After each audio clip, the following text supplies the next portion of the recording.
Welcome to another edition of Pausing in the Prophets.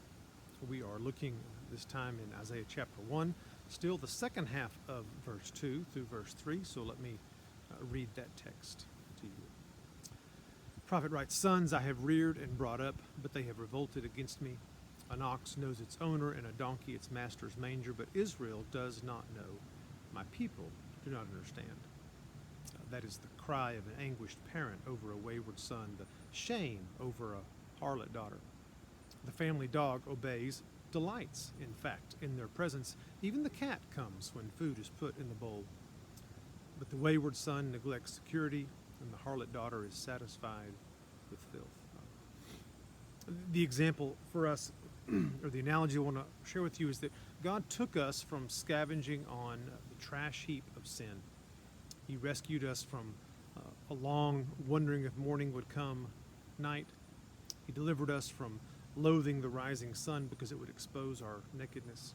He gave us meat and bread and milk. They were ours in the palace.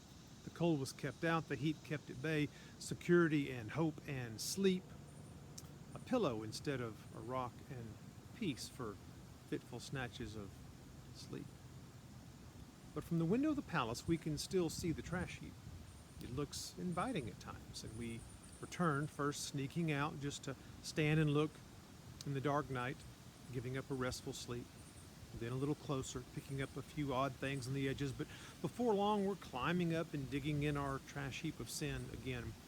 And then the night no longer hides our lust for scraps. The delicacies at the table in the palace sit neglected during the day while we feast on others' leftovers, warmed by the sun and the maggots of sin. That's the picture God is painting of Israel, and maybe of us. But do you hear what God says in this passage? Sons I have reared. He still called them his children. My people. No, hey Moses, your people have corrupted themselves. No, God claims these dumber than ox people, these sons, as his own. That's the good news of Christ. We have received the spirit of adoption by which we cry out, Abba, Father.